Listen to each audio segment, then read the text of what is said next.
घी के बाद, देशी गाय के घी के बाद जो सबसे ज्यादा पित्तनाशक दूसरी कोई चीज है तो वो अजवाइन है। और दोपहर को पित्त भड़कता है, आप जानते हैं, और वो स्वाभाविक है क्योंकि खाना खाने के लिए पित्त भड़कना ही चाहिए। तो उस समय अजवाइन डाली जाती है सब्जी में, क्योंकि दोपहर को ही शरीर को अजवाइन की जरूरत होती है पित्त को सम पे लाने के लिए। तो भारत में ज्यादातर माताएं बहनें ये बात जानती हैं कि दोपहर की सब्जी में अजवाइन चाहिए। दोपहर का दही है ना, दही का मट्ठा, उसमें भी अजवाइन का बघार लगता है। दोपहर की जितनी भी चीजें हैं ज्यादातर अजवाइन ग्रस्त होती हैं या अजवाइन से बनती हैं, क्योंकि पित्त को सम पे रखना है। और ये 3500 साल से वैसे का वैसा ही है। अजवाइन खाओ तो गैस खत्म होती ही है, कभी भी आप करके देख लो।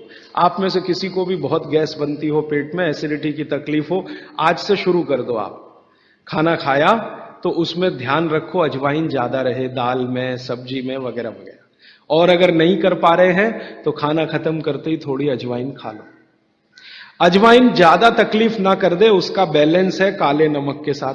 तो थोड़ा अजवाइन और काला नमक मिला के हर खाने के बाद खा के देख लो, 3 दिन में ना आपकी गैस बंद हो तो आप जो कहो मैं हारने को तैयार। ये गारंटी मैं नहीं दे रहा हूं, ये गारंटी अजवाइन दे रही है, मेरी गारंटी नहीं है, अजवाइन की गारंटी है। आपको मालूम है, कई लोग कहते हैं मुझे पेट में बहुत गैस बनती है। ये गैस उन्हीं को बनती है जिनका खाना हजम नहीं होता। कोई लोग कहते हैं कि मुझे पेट में जलन होती है, ये जलन उन्हीं को होती है जिनका खाना पचता नहीं। कोई कहते हैं कि मेरे पेट में एकदम गुम हो जाता है, फूल जाता है। ये सब वो लक्षण हैं जब खाना पचता नहीं। तो खाना पचेगा नहीं तो सड़ेगा, सड़ेगा तो विष पैदा करेगा, और वो विष आपको बीमार करेंगे। इसलिए महर्षि भागवत ने कहा, खाना खाते ही पानी मत पियो। समझ में आया? फिर आप बोलोगे कितनी देर तक नहीं पिए? कम से कम 1 घंटे तक। 1 घंटे बाद पानी पियो। आप बोलोगे जी 1 घंटा क्यों? ये जो अग्नि जलने की क्रिया है ये लगभग 1 घंटे तक ही चलती है पेट में। उसके बाद अग्नि अपने आप शांत हो जाती है, उसके बाद पानी पी लो। तो खाना अगर 10 बजे खाया तो 11 बजे पानी पियो, 11 बजे खाया तो 12 बजे पियो, 12 बजे खाया तो 1 बजे पियो, 1 घंटे बाद पानी पियो। तो हम सवेरे ही सवेरे करते हैं, जिसमें देश का 70,000 करोड़ रुपए खर्च हो जाता है, फालतू का है बिल्कुल। वो काम है चाय पीना।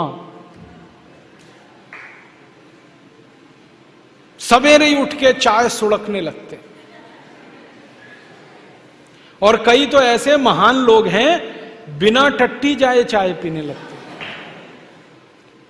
वो तो मुझे कहते हैं कि चाय पियो नहीं तो टट्टी भी नहीं उतरती, संडास नहीं जा सकते, इसलिए चाय पहले पीते हैं। उनको बेड टी चाहिए, बिस्तर पे चाय चाहिए। और इसमें खर्चा कितना होता है? 1 किलो चाय 150 रुपए की है। हर साल भारत के लोग 70 करोड़ किलोग्राम चाय पी जाते हैं। सोचो कितना पैसा खर्च करते हैं फालतू में। और ये फालतू इसलिए भी है कि चाय पी पी के अपना शरीर खराब होता है। ज्यादा चाय पियोगे नशा हो जाएगा। नशा पता है किस बात का? रोज चाय पीनी पड़ेगी, एक दिन ना पिए तो सिर में दर्द हो जाएगा। बहुत लोग मुझे कहते हैं एक दिन भी चाय ना मिले तो सिर घूमने लगता है। तो ऐसा नशा किस काम का? और दूसरी समस्या, चाय पियो तो पेट खराब। चाय से पेट खराब पता है कैसे होता है? चाय में कुछ केमिकल हैं। एक केमिकल है उसका नाम है कैफीन, दूसरा है निकोटिन, तीसरा है टैनिन। ऐसे 18-20 केमिकल हैं चाय में। ये सब पेट में जाके अम्लता बढ़ाते हैं। अम्लता समझते हैं? एसिडिटी।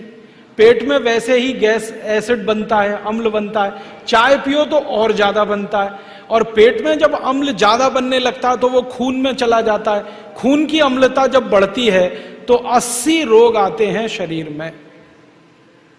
घुटने दुखना, कमर दुखना, कंधा दुखना, जोड़ों में दर्द होना, हृदय घात होना, हार्ट अटैक होना, फिर कई बार ब्रेन हेमरेज होना, खराब से खराब रोग शरीर के खून की अम्लता बढ़ने के बाद ही आते हैं। और ये अम्लता सबसे ज्यादा चाय से बढ़ती है, तो क्यों फालतू में पीना? मत पियो।